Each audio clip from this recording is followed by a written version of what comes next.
புரட்சித் தலைவர் எம்ஜிஆர் அவர்களை பற்றி எம்ஜிஆர் அவர்களின் மெய்காப்பாளர் இயேசுராஜ் அவர்கள் கூறியதை தற்பொழுது காண்போம். புரட்சித் தலைவர் எம்ஜிஆர் அவர்கள் சினிமாவில் நடித்த போதே அவருடைய படங்களை பார்ப்பதில் அதிகம் ஆர்வம் உண்டு.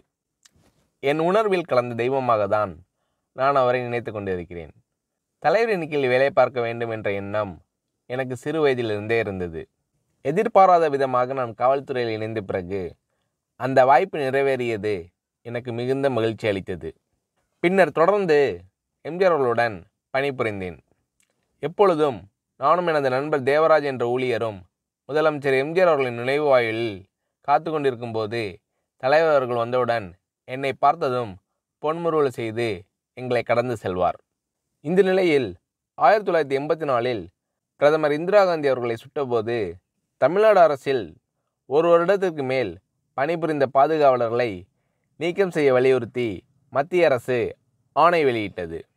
அப்போது என்னை தவிர மற்றவர்களை மட்டும் நீக்கம் செய்யுமாறு எம்ஜிஆர் அவர்கள் கூறினார். ஆனால் எனது காவல் அதிகாரி தலைமை அலுவலகத்திற்கு என்னை அனுப்பிவிட்டார்.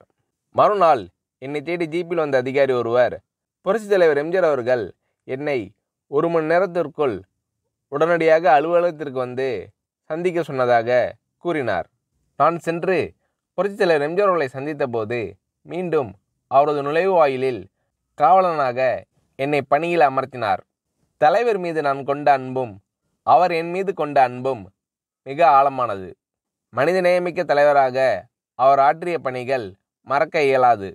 இவர் போன்ற தலைவரிடம் பணியாற்றியது எங்களுக்கு மிகப்பெரிய பாக்கியம். அனைவரும் அவரை தலைவர் என அழைத்தாலும் நாங்கள் அவரை தெய்வமாக தான் நினைக்கிறோம்.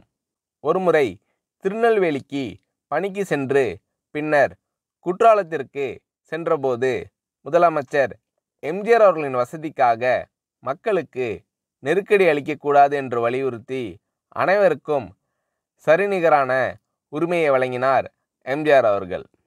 1979 இறுதி வரை நான் தலைவரிடம் பணியாற்றினேன். அவர் எங்களை மிகவும் நேசித்தார். நாங்களும் அவரை தெய்வமாகவே வழிபட்டோம். இதேபோல் பணியாளர்களுக்கு வழங்கப்படும் உணவை தான் தானும் வாங்கி உண்ணக்கூடிய இயல்பு கொண்டவராக தலைவர் இருந்தார்.